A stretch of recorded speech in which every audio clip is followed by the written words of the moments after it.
Сәлем достар, баршаңызға каналыма қош келдіңіздер. Бүгін сіздермен ерекше дәмді, жұмсақ болып шығатын молочная девочка пирожныйның рецептімен бөлісетін боламын. Видеоны соңына дейін көріп, лайк басып, пікір жазуды ұмытпаңыздар.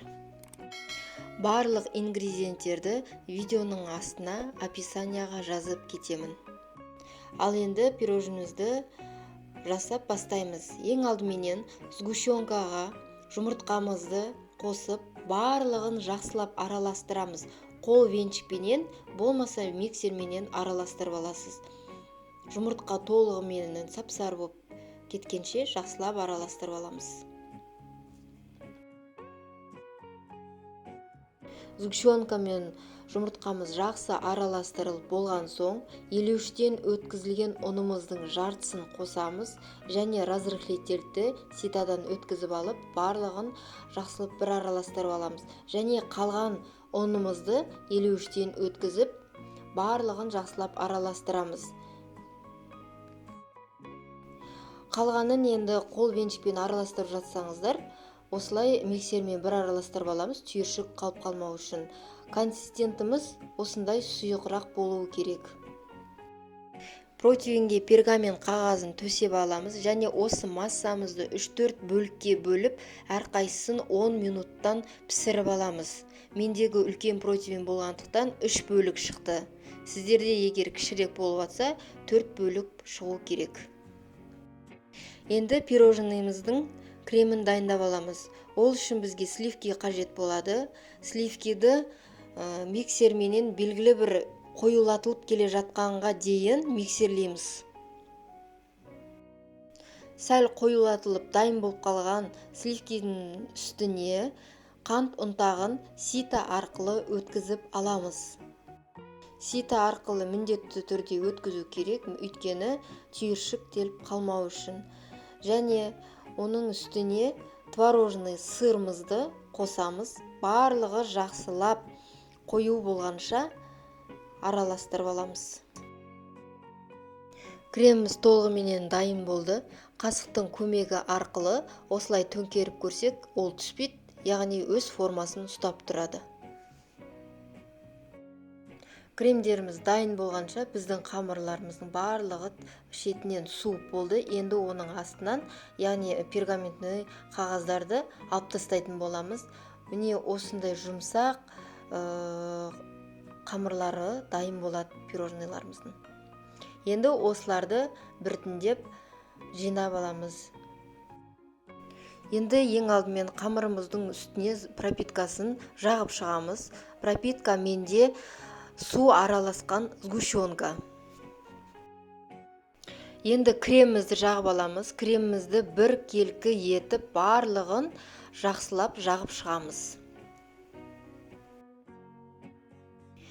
Кремін толығымен жағып болған соң, келесі кожды да дәл солай пропиткасын жағып, кремдерінде жағып, бір келкі етіп әр кожды жағып шығамыз.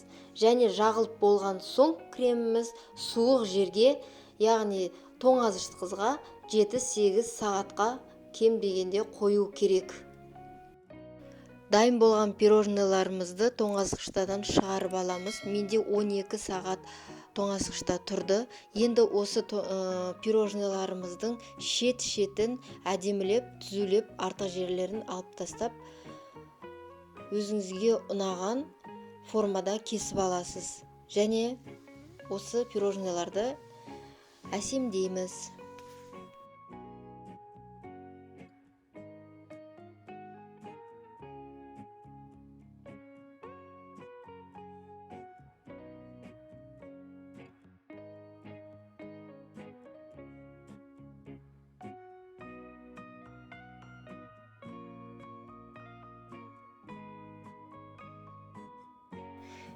Пирожныйларымызды шоколадты түрінен бастаймыз. Пирожныйларды әсемдеу ол өзіңіздің фантазияңызға да байланысты. Сізге қалай ұнайды, сондай ғып жасай беруіңізге де болады. Осы шоколадты пирожныйымыз жасап жатырмыз. Осының үстіне кокосовый стружка қойсаңыз да, болмаса әдемі ғып, гүл ғып жасасаңыз да, ол өзіңіздің фантазияңызға байланысты.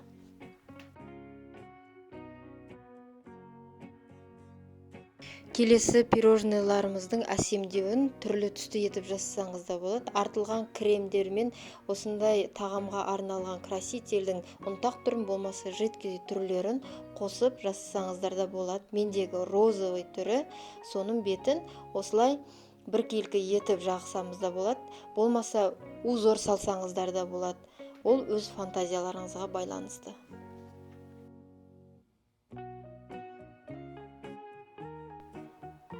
Қалаған түстеріңізде жағып болғаннан кейін шоколадты осылай бетін әрлесеңіздер де болады.